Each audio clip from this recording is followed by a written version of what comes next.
खबर वाराणसी से 14 अप्रैल को बोधिसत्व बाबा साहेब डॉक्टर भीमराव अंबेडकर की जयंती के अवसर पर डॉक्टर भीमराव जयंती समारोह समिति वाराणसी के तत्वावधान में डॉक्टर अंबेडकर स्मारक कचहरी वाराणसी पे भव्य आयोजन किया गया, जिसमें हजारों की संख्या में बौद्ध अनुयायी तथा अम्बेडकरवादी लोग सम्मिलित हुए। देखिए वाराणसी से हमारे संवाददाता ओम प्रकाश पटेल की रिपोर्ट। मैं अरुण कुमार प्रेमी, अध्यक्ष डॉक्टर अंबेडकर जयंती समारोह समिति वाराणसी एवं अध्यक्ष राष्ट्रीय अनुसूचित जाति जनजाति मन्य पिछड़ा वर्ग कर्मचारी कल्याण एसोसिएशन। आज बाबा साहब की जयंती मनाई जा रही है, क्या कहना चाहिए? आज परम पूज्य बोधिसत्व बाबा साहब डॉक्टर भीमराव अंबेडकर की 134वीं जयंती है। यह जयंती पूरे देश में प्रदेश मुख्यालयों पर, देश के मुख्यालय पर, अंतर्राष्ट्रीय स्थल पर, जिला मुख्यालय पर, गांवों में हर जगह मनाई जा रही है। यह जयंती इस बात का प्रतीक है कि बाबा साहब डॉक्टर अंबेडकर ही ऐसे महामानव हैं जिन्होंने इस देश के विकास के लिए, जिन्होंने इस देश के लोकतंत्र की स्थापना के लिए, जिन्होंने इस देश में धर्मनिरपेक्ष भारत बनाने के लिए अपना पूरा समर्पित किया। उनके प्रयासों के बदौलत इस देश के करोड़ों लोग ऐसे थे जो मानवों से भी बदतर, जानवरों से भी जो बदतर जीवन जी रहे थे, उन लोगों को भी मानवीय अधिकार मिला तो वह बाबा साहब डॉक्टर अंबेडकर के प्रयास से मिला। इसलिए इस देश के सभी वह लोग जो मानवीय अधिकार से हजारों साल तक वंचित थे, वह मानवीय अधिकार जब प्राप्त किए, जब उन्हें यह मानवीय अधिकार मिला तो वह बाबा साहब डॉक्टर अंबेडकर के प्रति अपनी कृतज्ञता व्यक्त करते हैं और उस कृतज्ञता को आज जयंती के रूप में गांव में, शहर में, जिला पर, प्रदेश मुख्यालय और देश में दिखाई दे रहा है। बाबा साहब के द्वारा हमेशा से ये किया गया कि हमेशा समानता और सुरक्षा को लेकर कार्य किए गए। वो चाहते थे कि समाज में सभी एक समान रहे और महिलाओं की सुरक्षा को लेकर भी कार्य। और जो स्थिति चल रही है आज के समय में, क्या लगता है आपको, किस तरीके से आप इसे देखते हैं? भारत विविधताओं का देश है। भारत में कभी बौद्धों का शासन काल था, उस समय यह देश गणतंत्र था, यहाँ समानता थी, महिलाओं को समानता का अधिकार मिला हुआ था, हर वर्ग को समानता का अधिकार था। यहाँ तक्षशिला, नालंदा, विक्रमशिला जैसे विश्वविद्यालय थे जो विश्व स्तर पर ज्ञान दिया करते थे।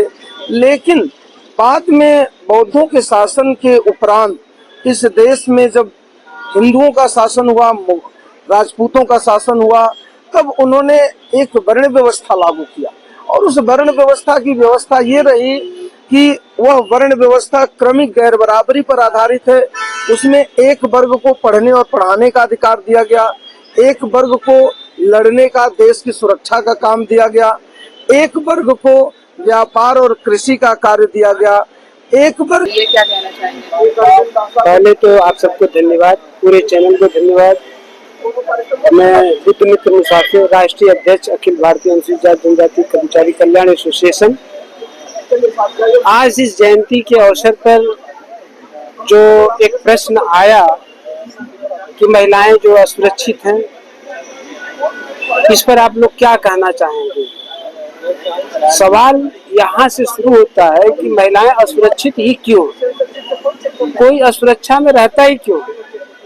एक मानवर कांशीराम साहब का कोटेशन मैं आप लोगों को सामने रखना चाहूंगा कि जब बहुजन नायक मानवर कांशीराम साहब जीवित थे तो उनसे लोग कहें कि साहब महिलाओं के साथ बलात्कार हो रहा है, झोपड़ियां जलाई जा रही है, उनके साथ अत्याचार, तो वो उन्होंने कहा तो हुक्मरान बनो। फिर लोग कैसे बने? तो उन्होंने कहा कि जो कौम मुफ्त में खाने की आदती होगी वो हुक्मरान नहीं बन सकती, जो हुक्मरान नहीं बन सकती वह कभी अपने अधिकारों की लड़ाई नहीं लड़ सकती। अब सवाल उठता है कि महिलाओं को अधिकार ही नहीं था। जब महिलाओं को जब अधिकार ही नहीं था, ये तो बाबा साहब भीमराव अंबेडकर हिंदू कोड बिल लेके आए तो उन्हें संपत्ति का अधिकार, उन्हें तलाक लेने का अधिकार, जब दो चीजें आई, स्पेशली महिलाओं को जब अधिकार मिला, जब अधिकार मिलने के बाद इनजस्टिस हो रहा है, तो अधिकार से पहले उनके साथ क्या हो रहा था? अब सवाल उठता है कि किसी भी देश में सुरक्षा करना, किसी भी देश के अंदर उसको न्याय दिलाना, ये आप एक चीज और पढ़िएगा, अमर्त्य सेन को अर्थशास्त्र नोबेल पुरस्कार हैं, उन्होंने कहा था कि सरकार का काम है जुल्म जाति से समाज को बचाना, सरकार का काम है गरीबी, लाचारी, बेबसी। आज महिलाएं बेबस क्यों? आप देख रहे हैं कि पुरुष प्रधान देश नहीं है हमारा। लोकतंत्र में, गणतंत्र के अंदर पुरुष प्रधान देश नहीं, लेकिन आज भी महिलाओं को संपत्ति का अधिकार होते हुए भी भारतीय संविधान का अनुपालन नहीं हो पा रहा है।